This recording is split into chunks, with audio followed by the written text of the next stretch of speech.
paper trays go, you do have your bypass tray here, and then your 1 and 2 trays. The bypass tray is one of the only ones that you'll have to really adjust as far as the tabs go.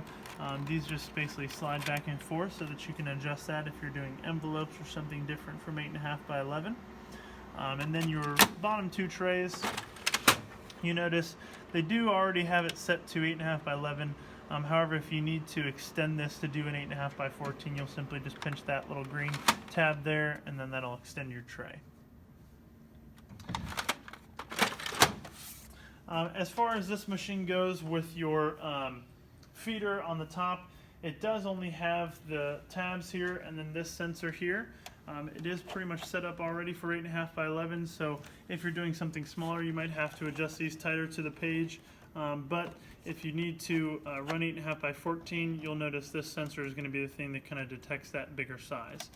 If you're not doing anything bigger than 8.5 by 11, just make sure you're not covering this up with like your next job, because that might detect that it is a bigger size and you'll get an error that's showing that it needs resources.